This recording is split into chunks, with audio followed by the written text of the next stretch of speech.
waa États-Unis wala waa France yooyu dina du doon victoire kese. te doon victoire boo xamante ni dafay am cafka bu particulier. Oui, pourquoi pas aujourd'hui Afrique du Sud mi nar a ubbi compétition bi contre Mexique. Ça va être compliqué quand même parce que mexicains yi voilà seen dëkk match d'ouverture bokk na ci match yi gën a compliqué pour négocier. Afrique du Sud résultat bu mu fa jëlee rek baax na. Et le plus important c'est le comportement ñu bañ a déstabiliser sa équipe. Mais match bu compliqué lay doon pour les Sud-Africains. Donc loolu moo nekkoon càmbar la suite. La suite mooy CAF fii nii dañ koy xool parce que xam nga nit ñi nuñ la gisee noonu lañ lay jàppee. FIFA respect bi ci équipe africaine yi des na moo tax même ci suñu rank yi. dañuy gis benn équipe bu mel ne Sénégal. boo demee ci classement FIFA dañ koy teg ci position boo xamante ni daanaka moom Norvège ñooy tolloo. Donc chapeau 2 lay bokk wala 3. Du coup loolu dafay indi équipe africaine yi bu ñu dem mondial. mënuñu éviter ay groupes yu relevé. parce que fi ñu leen teg ci chapeau yi la da ngay nekk benn groupe boo xam mën nga Espagne nekk fii Danemark nekk fii ñu sekk la dafay wala Pays-Bas dafay xaw a compliqué ci équipe africaine moo tax li ñuy génn ci phase de groupe yi muy néew. Sénégal depuis 2002 benn yoon la fi génn ci phase de groupe yam 8e de finale. yeneen équipe yi bon Maroc bi ñuy wax. benn Maroc bu défensif la woon da daan toog camp rek di la xaar ba yegg demi-finale ñu tympaniser ñu nag mais Maroc boobu bu fubalee gaw ma tamit mu sori trop. jërëjëf Pape Cheikh Sylla Cheikh Mbow directeur exécutif de la COSYDEP football bi naturellement intéressé na la de. Oui, merci beaucoup Chérif. Je crois que évidemment que intéressé nañu. Oui. C'est l'occasion ñu souhaiter bonne chance à nos Lions. Oui. mais wax it ni bëri na lu ñu ci mën a jàngat. xam nga bu ñu waxee football bi mondialu ren bi. benn si njàngat bi mooy la problématique de la libre circulation des personnes. Absolument. donc question la bu am solo. parce que post-production visa yi ñu am tey fi ñu koy organiser. dugg fa ni mu jafe. c'est l'occasion ñu gisaat ko parce que ñu nekk ci éducation dañu jàpp ni fu ne ngay jàngee. donc boo war a uti xam-xam. uti ay mën-mën. waruñu la di bloquer. donc la question de la circulation des personnes. beneen jàngat bi mooy booy xool ci mbirum football bi mobilisation nationale moo ci am. parce que doo xàmmee ku bokk parti A. ku nekk opposition ku nekk pouvoir. doo xam ku nekk ci santé éducation sport journaliste. donc njàngat la boo xam ni dañ ne bu nekkoon ni ñuy mobiliser autour du football def nañ ko pour éducation. certainement qu'on aurait des résultats aussi meilleurs. troisième jàngat bi c'est peut-être les valeurs yi nga xam ne moom lay incarner sànq yaa ngi koy wax am na ay dëkk yoo xam ni mënoo xalaat du point de vue politique ñu toog tey ñoom ñoo nekkandoo di footballandoo donc ça veut dire que mu ngi ñuy fàttali le vivre ensemble mu ngi ñuy fàttali yenn valeurs liées ak discipline organisation méthode loolu it dafa nekk loo xam ni éducation mën na ci jàng donc pour ñun quand on parle de football c'est aussi un moment de plaidoyer parce que booy seet chaque fois qu'il y a de grands rendez-vous du football ñun acteurs de plaidoyer yi dañ ciy fexe ba dugg ci passer un message gis nga plusieurs fois nga gis benn kenn ko xam day seetaan supporter indi benn message am pourvu que ce soit un message positif imposé wu pour que ñu jàll ko parce que ñuy suivre ñoom ñoo toll noonu donc industrie la économie la opportunité d'apprentissage la école la donc de ce point de vue évidemment que la COSYDEP moi-même Cheikh Mbow je m'intéresse évidemment au football et puis je souhaite plein succès à nos Lions. 9h51. Ce qui est formidable avec Cheikh Mbow c'est que da nga koy laaj football mu fexe ba dugal ci éducation. c'est pour dire que li muy liggéey daf ci focus. pour utiliser un mot d'actualité. te ci noonu sax la ñuy duggee ci wàllu éducation ndax xam ngeen ne fi ñu toll nii. examen yi ci la ñuy ñu ngi jëm ci CFE certificat de fin d'études élémentaires wala jàll ci BFM jàll itam ci baccalauréat à quelques jours des premiers examens lan mooy diagnostic de la COSYDEP sur le niveau de préparation logistique matériel pédagogique sur l'ensemble du territoire national est-ce que am ngeen ci tey jii ay chiffres. Mais écoute, je commence par ce commentaire bi ngay defee sa transition parce que ñun dañu gëm ni l'éducation sax du secteur mënoo ko jël secteur au même titre que sport ou alimentation ou industrie ou autre chose éducation socle la pilier la ça veut dire quoi li nga bëgg ci sport da nga def commande bi éducation war a def commande bi. Absolument. moom moo la war a tabaxal ay nit yoo xam ni danañ am valeur yi ñu am compétence yi pour mën a réussir seen sport. yaa ngi wax affaire souverainisme. du point de vue alimentaire. C'est pas l'alimentation ñun ñoo koy régler. C'est l'éducation qui doit créer parce que souverainisme du lu ñuy santé. dafa nekk lu ñu war a tabax. donc ñoo ngi ko war a tabax ci xale yi. boo ñëwee nga gis waa santé ñoom bëggatuñu di faj. bu ñu sañoon dañuy def prévention. prévention kenn du ko régler ci hôpital ni ci santé donc c'est ça qui fait que booy wax secteur boo mënti wax évidemment comme ni nga tooñee sànq. da ngay gis ni éducation mooy socle bi. moom moo war a jël commande yi tabax nit ki nga bëgg pour nga am le journaliste que tu veux. le sportif que tu veux. sport étude ak tous les points de vue. maintenant vous parlez des examens. Première chose c'est que il faut ñu xam ni c'est un des 4 moments les plus importants du système éducatif sénégalais.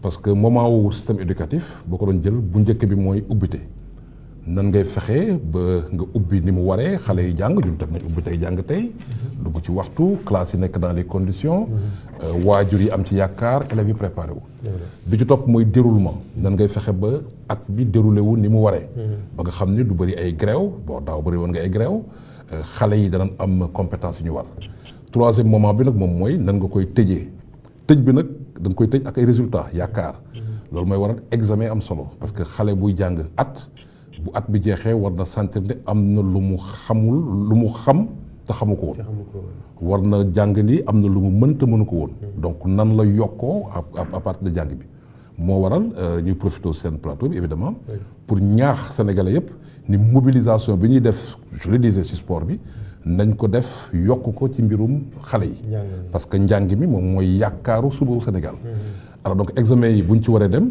évidemment que li nga xam ni moom mooy premier niveau de préparation mooy gëdd bi ñu koy jox ñun mag ñi moi je rêve parce que bu ñu waree egg ci examen yi que président de la République jël kàddu comme ni mu koy defee ci yenn moment solennel wax ak xale yi la veille des examens pour fàttali leen yaakaar bi ñu am si ñoom pour tabaxaat réew mi je rêve à ce que jour examen yi imaginons circulation bi que policiers yi war ni tey bisu fête la xale buy jàll bisu oto bu romb ñu may ko priorité man su ma yoree oto am place bu des yow mi it nga jël xale boo romb ci yoon bi il faut que xale yi xam ni bis boobu bisu fête la bis bu am solo la yooyu donc moom mooy les yenn conditions yi nga xam ne war nañ ko teg donc suñu tegee conditions yi dafay permettre xale yi ñu xam ban gëdd la ñu jox examen yi ak seen réussite parce que xale laajuñu ko mu indi ñaar dërëm pour dépense bi li ñu koy laaj mooy mu indil ñu ay notes donc premier niveau de préparation mooy naka lañ ci waxee je rêve à ce que la veille des examens que parti politique yëpp opposition comme pouvoir ku nekk joxe un message fort pour fàtte donc éducation dafa nekk un élément de consensus national je rêve à ce que yéen la presse jour examen yi wala la veille ngeen def ay chronique sur lan mooy examen yan yaakaar la ñu am ci xale yi ñaaxaat leen je rêve à ce que ce jour-là que Sénégal di retentir di yëngatu lépp ñu naan éducation xale yi da ngeen war a jàng wan leen njariñ bi ñuy am joxaat leen gëdd joxaat leen yaakaar niveau de préparation boobu pour ñun mooy une préparation immatérielle boo xam ni Sénégal war na ci egg pour wane ni bu ñu nee fukki nit Sénégal juróom-ñaar ñi ay xale lañ dana am solo kon ñu jox ko gëdd bi mu war loolu mooy premier niveau de préparation ASC yi ci koñ bi dem préparer ji salle de classe yi préparer école yi nettoyer ko il faut que xale yi sentir mag ñi ñu mobiliser wu pour seen jour wan leen ni examen du jour boo war a échouer du jour boo xam ne dafa war a metti du ñu am stress mais jour de fête la parce que li ngeen jàngoon moom lañ leen bëgg tariloo te li ngeen jàngoon moom mooy wane ni évidemment dafay dem donc suñu changer état d'esprit ba mu bañ a nekk contrainte bañ a nekk stress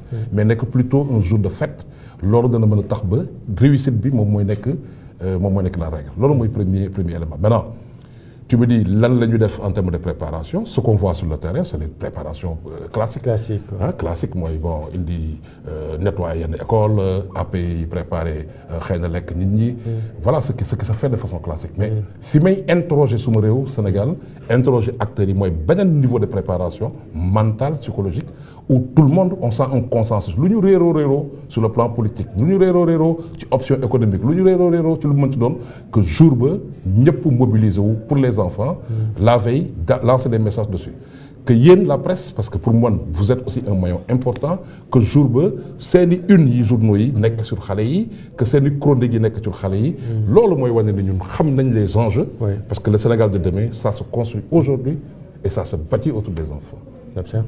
lu am solo wax ji rek dina dalal xelu xale yu bare mais léegi le sérieux de ces examens organisés au Sénégal ci primaire ba université loolu tam bari na lu ñu ciy ñëw fan la ci Sénégal toll.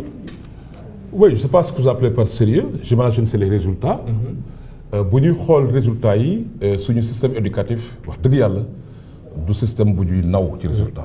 bu ñu comparé li ñu ciy dugal ci xaalis li ñu ciy dugal ci mobilisation nit ñi quand je dis xaalis mooy xaalisu nguur gi. mais quand je dis mooy xaalisu waajur yi aussi. lim lay coûté. ak résultats yi ñuy am dafa sorante lool. te dafa am solo li ñuy wax efficience. mooy résultat bi ngay am par rapport ak xaalis bi ñu ci dugal dafa am solo ñu koy xool. am na dëkk yoo xam ne li ñuy dugal seen xaalis seen système moo gën a néew te seen efficience maanaam résultat yi ñuy am moo gën a baax. Sénégal boo jëlee baccalauréat par exemple. depuis plus de 10 ans. mënuloo fexe ba am lu ëpp benn xale bu jàll si ñaar. donc autrement benn xale buy échoué si ñaar. c'est-à-dire que boo amee fukk xale rek juróom ñi dañuy échoué. la question c'est qu'est-ce qu'ils deviennent suñu échoué lan lañ leen jox comme offre. et ça la question c'est est-ce que dañu saturé ba mënuñu def résultat yu ko gën. parce que xam nañ sax ngay évoluer di xaw a wàcc. mais mënuñu fexe ba dépasser ko. donc ça veut dire qu'il faut réinterroger beaucoup d'autres facteurs lan moo tax ba mënuñoo fexe ba am résultat yu gën yi ñuy am. muy stagné. boo jëlee CFE moom aussi depuis quelques années dafa baissé. tu étais je crois à 80%, 82% en 2023, 65% en 2024 et 70% l'année dernière. Ça veut dire quoi? Ça veut dire que da ngay sentir de 82 à 70 dafa am foofu baisse BFM moom mooy xaw a am toute évolution. Donc en termes de résultats dina am solo ñu xoolaat les facteurs qui déterminent la qualité ou les performances. nu ñuy fexe ba jàng nekk réussite et non pas échec. kuy jàng da nga war a réussir. La règle qu'on dit le droit à l'éducation xam nga c'est un droit qui est éminemment positif. Comme tu dirais le droit à la santé. boo koy wax doo xalaat feebar da nga xalaat wér. donc l'éducation si booy wax droit à l'éducation dafa war a tekki dugg l'école jàng fa tekki fi. léegi qu'est-ce qui arrive ça veut dire que war nañoo xoolaat xëy na dañuy nattee xale yi. parce que bëri na xale yoo xam dañ naan leen da ngeen échoué. et pourtant ils ont du talent. ñi ngi wax sax ni que dañu war a supprimer CFE est-ce que loolu réforme oui le concours d'entrée en sixième ñun bokk na suñu demande yàgg na. jotoon na ñu supprimer ko je crois que conseil interministériel bi ñu ko supprimer ñun suñu jëmm ji ñoo jóg. fàttali ko. ne suñu réew da ci war a egg. loolu c'est un concours. loolu bokkul ak l'examen du CFE. c'est un concours qui avait du sens jamono bi nga xam ni li nga am ci classe sixième dafa tuuti woon. de sorte que il fallait que ñi am CFE parmi ñoom ñu tànn ci ñenn kese ñuy def. soo maam Ablaye Wade bi mu ñëwee ci la yokkee. loolu ñu tuddee moom mooy classe su sixième bi. biñ ko yokkee finalement da nga gis ku am examen CFE mooy am examen mooy nga am moyenne li nga mënul ñàkk xam. loolu mooy examen. ñu différencier ko ak concours. da nga gis koo xam ne am na examen bi. mais pourtant évidemment day doon def concours bi loolu mooy li amoon avant. maintenant da nga gis koo xam ne amul examen donc amul moyenne muy jàll. parce que simplement yokkoon nañ capacité d'accueil sixième bi. donc ce concours-là si jamono bi ñu yokkee capacité d'accueil bi amatul sens. amatul sens parce que aussi da nga nekk léegi nekkatoo ci une approche par élémentaire da nga nekk ci approche cycle fondamental. ça veut dire que suñuy réew adduna dañu jàpp ni li nga mënul ñàkk a xam yaa ngi ko war a xam ci fukki at. donc war nga def 10 ans d'obligation scolaire. donc warloo créer ay blocages sur 10 ans yooyu. évidemment que ñëpp duñu am. compétence yi nga bëgg dana am koo xam ni dana am ay compétence yu mu defee enseignement général am na koo xam dana am minimum bi les outils qui lui permettent de faire autre chose formation professionnelle etc. donc sur ce plan ren mooy nekk la première fois évidemment ñu organiser l'examen du CFE sans mu ànd ak concours entrée en sixième ce que nous saluons. Maintenant le reste mooy naka lañ koy defee ñun on a fait des propositions dans ce sens-là et évidemment que ça pourrait permettre ñu gën a améliorer suñu performance scolaire mais au total daal examen au Sénégal moom wax dëgg yàlla résultats yi war nañ ko xoolaat te pour nga xoolaat ko il faut nga xool les facteurs qui déterminent ces résultats là facteurs yooyu dem na ci classe yi nan lañ toll facteurs yi dem na ci engagement wu parents yi facteurs yi dem na ci support yi nga xam ne war na disponibilité war na disponible facteurs yi dem na ci qualité enseignants yi facteurs yi dem na ci yenn enjeux d'actualité qu'il faut adresser. quel doon def bilan bi tey bilan année académique bi bon mën nañ ne Sénégal sauvé na année bi ñu ngi dem examen dinañ dem année prochaine ñi jàll lan mooy bilan bi tey. oui c'est-à-dire que benn ci aspect bi ñu war a jiital mooy ñu bàyyi di sauver année. commencer nag di réfléchir sur nan la ñuy sauver école. sauver école dafa jot parce que sauver année dafay fàttali bricolage. da ngay ñëw ba année bi war a xale bi ñàkk daaw par exemple xale bi ñàkk na 150 heures au moins. 150 au moins parce que si bi ñu defee 5 plans d'action yi bi ñu évalué on était à 150 heures te yokk amoon na beneen 6e plan d'action. donc dû à des grève d'enseignants. donc déroulement bi mooy sànq ma naan la ubbite bi mooy ubbite bi démarrage bi. baaxoon na waaw baaxoon na globalement. yi fi nekkoon mooy yenn question têtues. ce que j'appelle les questions têtues. moom mooy école yi nga xam ne ndox bi jël na ko. jàngalekat yu manqué yooyu moom c'est des questions yi nga xam ne doo ko lié ak année bi mais système bi moom moo ko indi ay réponses. maintenant par contre déroulement bi daaw am na gàllankoor parce que am nga fi janvier février mars plusieurs mois de grève d'enseignants donc loolu tax na ba xale yi ñu ñàkk lu plus de 150 heures et du xale yëpp ko ñàkk xale yi nekk public ñoom ñoo ko ñàkk parce que ñoom la grève bi impact bu ñu eggee tey ci examen bi du xool kan moo ñàkkoon ak ku ñàkkul woon ñoom ñëpp ñu leen jox même donc loolu c'est une injustice du xale yi public yëpp a ñàkk dafa am ay zones yi nga xam ne foofu la gën a accentuer woon donc c'est encore de l'injustice 150 heures c'est presque un mois au moins 3 semaines. c'est énorme ça c'est énorme ça dëkk boo xam ne yaa ngi war a lijjanti au moins 900 heures en tout cas boo demee ci dëkk tubaab yi ñiy jàng seen làkk 900 heures la ñuy lijjanti par at yow mi jàng ci at si làkku jàmbur war nga lijjanti 1500 heures.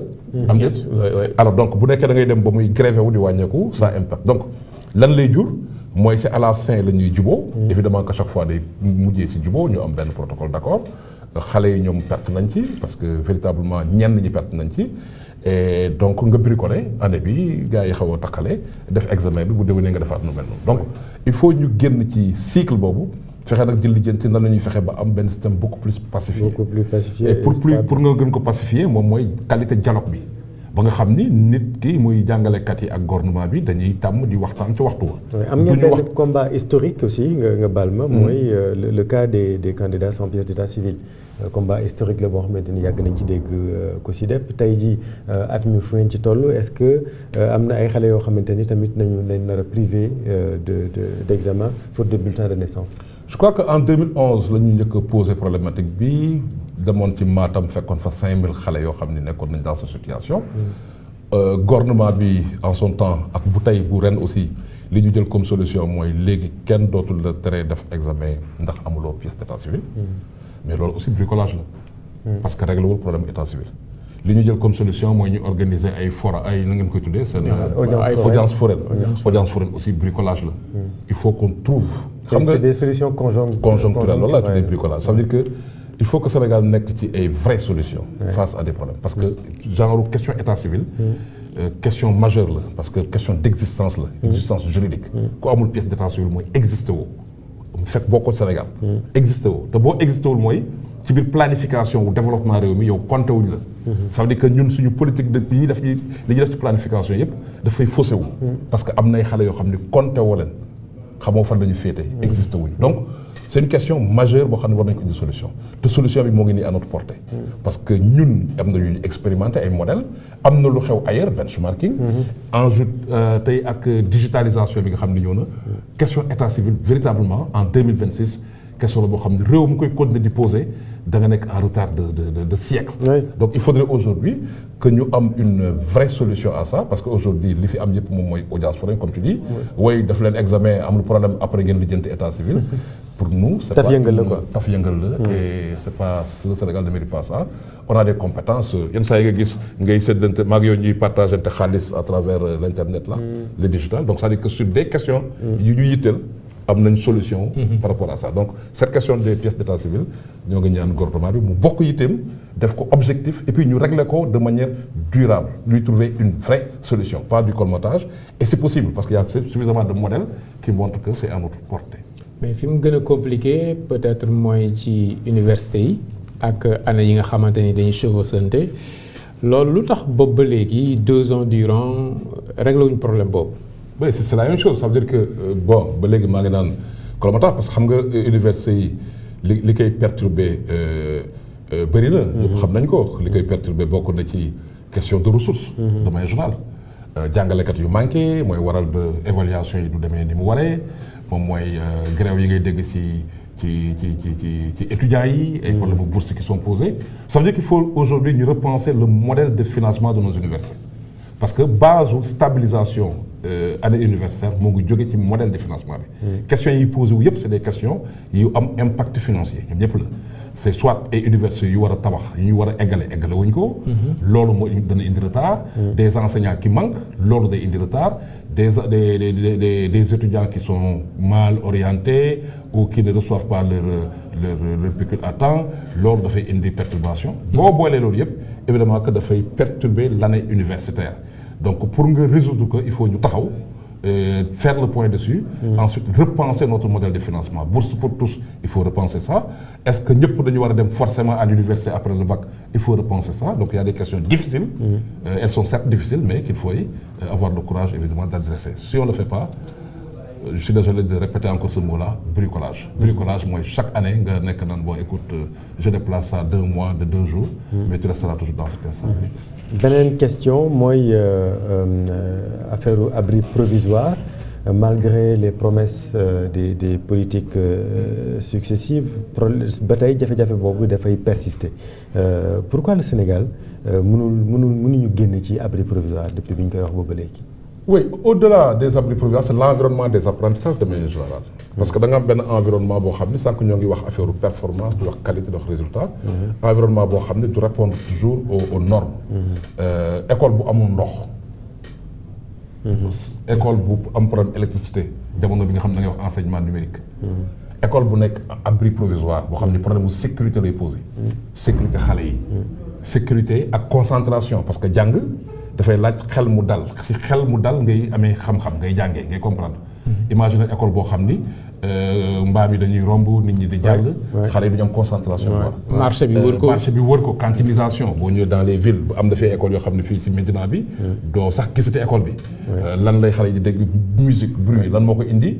collectivité territoriale bu bëgg am weccit joxe cantine yi. école bi au lieu nga ut ay espace yoo xam ne dama koy réserver pour suñu doom yi ñëwagul doomaati doom. yow da ngay jël espace bi école bi am nga daggatewaat ko jox ko def ko ay marché. Ça pose problème. Donc, la question de l'environnement des apprentissages, dafa am solo bu nekkee da nga bëgg am un système éducatif performant. Parce que soo nee xale bi ci école ngay jaar pour tekki. fi may jaar pour tekki dafa war a nekk miroir bu rafet. Absolument. dama naan fii may jaar pour tekki xëy na sax damay yàkkamti yeewu dem fa parce que mooy gën a rafet suma kër. ñun bi ñu nekk xale man en tout cas xaw ma nag yéen. suñuy école day am fleur. day tëju. am gardien femme de ménage. boo xam ne moom ngay waxtaanal boo yeewoo le matin da ngay yàkkamti dem l'école. parce que cadre bi rek c'était un cadre convivial. bu école bi sax léegi dañ dépassé école bu am xale bi dafay yendu du am lu mu fa lekk. du am cantine. cafétéria dafa war a am sa école c'est le minimum. ça c'est le minimum mais léegi nag amuloo loolu yëpp nag nga am li nga wax mooy abri provisoire. abri provisoire xel nangu na ko. ci réew moo xam ne dañu koy tabax. mais ne provisoire. c'est-à-dire que il faut. comme le mot l'indique. comme le mot l'indique. ça veut dire que boo amee abri boo xam ne dafay durer 10 ans. loolu dootul provisoire moo tax ñun li ñu interroger mooy lan mooy durée de vie d'un abri. considère ne durée abri war na mën a durer maximum 2 ans. 2 ans mooy 2 années budgétaires. 2 années budgétaires fii zone bu bees la. état amagul moyen tabax ko def nañ fi ay sàkkat pour xale bi jàng fa benn at. ñaareelu at bi état xam na ni foofu existe na. sur 2 années budgétaires war na mën a prévoir nan la koy remplacer. loolu mooy la question des abris provisoires et ça on le fait pas. Aujourd'hui kilifa yi nekk ñoom nee nañ en 2029 loolu moo doon premier engagement bi. dootul amati abri provisoire. moi je l'ai dit loolu aussi c'est utopique. boo leen jëlee engagement bu ñu demee en 2029 ce sera pas réel. am na lu ma jaaxal mooy dañuy wax bu ñuy budget état bu mel ne Sénégal tout le temps dañuy allouer lu am solo éducation mais problème yi des fi ba léegi lan la ci dispatching bi la wala dafa doyul. lan mooy problème bi. waaw xam nga budget dafa war a satisfaire ay besoins loolu mooy budget. loolu rek mooy sens bi. damay am ay soxla dama war a lekk tey ceebu jën damay am budget bu mën a toogal ceebu jën. donc bu fekkee da nga am budget boo xam ni satisfaire wu say besoins mooy budget bi des na. Sénégal pays le champion ci li muy dugal ci éducation. 26% au moment où le monde se bat pour 20%. loolu effort la bu ñëpp reconnaître mais ñëpp xam nañ ni malgré cet effort. tu as 1,5 million enfants hors école. xale yooyu bu ñu duggee l'école ce budget war nga ko xeeb. malgré ces efforts tu as des classes pléthoriques yu fees dell. bu nekkee répondre na ay normes bu am benn classe 45 élèves boo yokkee enseignants yi budget bi kon tuuti na. dëgg la malgré cet effort Chérif me parle de abri provisoire. boo remplacer abri provisoire yi. budget la. malgré ces efforts nga am des supports qui manquent parce que jàng du classe kese da nga war a dellu kër ga di ko nafar am ay livres am support yu mu waree. bu nekkee rek respecté nga ko kon nag budget bi manqué na kon li ñuy dugal ci budget bi na Sénégalais di arrêté di wax ni bëri na. au contraire xeebu na parce que problème yi ñoom ñoo ngi ko taxaw. maintenant option la boo jëlee dëkk yi nga xam ne souvent suñu kilifa dañ fay dem di xool ni mu mel mooy Asie. yenn saa yi nga dëgg la ñuy wax Corée di wax Chine. Singapour dëkk yooyu ñuy seeti. nañu bàyyi xool kese résultat bi mooy li ñu doon tey. mais nañu xool fan la ñu jaar ba doon li ñu doon. fi ñu jaar mooy dafa benn mois ñu tëju. jël seen alal yëpp def ko ci xale yi. def ko ci njàng bi def ko ci xam-xam. moo waral tey ñuy compétir ak dëkk yi nga xam ne moo tudd États-Unis di tudd neneen. donc option la il faut ñu jàpp ni ñun li nga xam ni ku yeewu si ñun moom la ñu bokk moom mooy xale yi donc éducation parce que xale li ko yitteel moom mooy éducation. formation insertion emploi loolu moo ko yitteel. donc bu fekkee def nañ ci li ñu ci war dañu jàpp ne xeebu na maintenant. boo bëggee régler question financement boobu pour ñun ñaar ba ñett bunt la. bu njëkk bi mooy lu tuuti li nga am. parce que xeebu na même bu nekkee am na effort ci état nan lañ koy optimiser nan lañ koy rationaliser ba mu dem fi mu war a dem. tey bëri na loo ci perte am nga ay agence yoo xam ne soxla wootoo ko. ni ñu tëggee éducation bi ça pose problème. c'est trop centralisé niveau central ba moo ci ëpp doole. écoles yi jot suñu budget de fonctionnement alors que changement yi c'est dans les écoles. xale yi ku nga boo jëloon benn xale nga tuur saagam seet lan la ci nguur gi joxe lu néew lay doon. donc optimiser le peu que tu as. deuxième chose mooy il faut nga créatif inventer d'autres sources de financement. tu dis man état def naa lu am solo léegi nag il faudrait que ma créer yeneen sources yoo xam ne mooy indi financement demal Touba. tabaxal nan la fa université à coup de milliards état joxewu ko. lan la financement solidaire. xalif bi danaan dama bëgg a tabax université ñun taalibe yi dañuy njëkkante xeex pour joxe ko. lu ko waral mooy confiance wóolute bi ñu am ci woon donc il faut nga recréer confiance pour que mécènes yi parce que dëkk bi am na ñoom alal. ñoo xam ne mën nañ ko dugal ci biir éducation. RSE responsabilité sociale d'entreprise. am na ay entreprises yi nga xam ne ñoo ngi fi. li ñuy am yenn saa yi ñuy am sax lu ñuy gaañee. askan wi si ay pollution war nañu am yenn exigence pour ñu mën a jàppale éducation. les flux financiers illicites am na xaalis boo xam ne Sénégal da koy baale wala ñu koy perte. yoo xam ne war nañ ko mën a dugal donc il faut ñu inventer li ñuy tuddee un financement innovant loolu mooy waral mu ñëw boo optimiser le peu de ressources que tu as nga lever d'autres ressources de financement dina mën a tax nag nga mën a accompagner l'éducation comme il le faut donc pour nous la question du financement c'est une question clé qu'il faut adresser. jërëjëf Cheikh Mbow nekk njiital COSYDEP ñu yàgg ko xam ci éducation di xeex ngir yëf yi baax en tout cas pour ak yelleef xale yi ci en tout cas lépp ngir njàng mi jëm ci kanam ñu ngi lay jaajëfal mu nekk une première fois dans la matinale Evenprod Média. oui sant leen bu baax et puis. kontaan loolu si ñëw bi xëy na loolu la ñu war a tàmbali da nga maa ñëw dugal ma ci football bi. dëgg la sant leen ci invitation bi rafetlu aussi ñi ma fekk ñi leen les deux C là. jërëjëf Cheikh ak Chérif. je crois que xamee nañ leen feneen. xam nañ aussi seen taxawaay. seen engagement. di ñaan yàlla aussi bërëb bi nga xam ne ñoo ngi fi soog a ñëw mu nekk bërëb boo xam ni day nekk buntu lu bëri. buntu développement. def journalisme autrement ça évidemment que bokk na ci li ñuy ñaan. di espérer aussi que. examen yi ñu jëm mu nekk examen yoo xam ni xale yi ñiy ëpp si ñoom danañ ci mën a réussir. loolu mooy li nga xam ne ñuy ñaan et puis buñ ci génnee dugg ci vacances yi. vacances yi nag mu nekk moment boo xam ne xëy na war nañoo gën a ñogal loolu ñu tuddee refondation du système. parce que dafa mel ni askan bi dañ ne système éducatif bi ñu am. nuruwuñu donc dana jot tey jii ñu gën a accélérer les pas. pour que ñu am éducation boo xam ne système boo éducation doon xoolaat fan la ñuy yëbalee mbir mi finalité yi. xoolaat lan mooy les priorités. tabaxaat ko ba nga xam ne dana nduróog Sénégal bi ñu bëgg nduróog ñun ñi ñu doon mais ensuite dana mën a tabax justement Sénégal bi ñu bëgg parce que j'ai l'habitude de le dire boo décidé Sénégal bi nga bëgg fii ak 2050 ay nit ñoo ko war a defar. nit ñooñu fi ñu leen tabaxee mooy ci l'école. donc véritable développement moo ngi jaar ci éducation. et donc ñoo ngi ñaan que refondation bi profiter ci 3 mois de vacances yi. pour que mu gën a am jëmm ñu mën a juboo ci système bi ñu bëgg pour mën a tabax Sénégal bi ñu bëgg. jërëjëf Cheikh Mbow ñu ngi lay jaajëfal léegi Lalla Rasoul dina ñëw ci le brief politique xew-xew yi nga xamante ne am na ci wàllu politique moom la ñu nar a jeexalee waaye laata loolu dañuy suivre la bande-annonce de votre série Borom Kër. nga xam ngeen ni démb ñi ngi ci doon taxaw di ci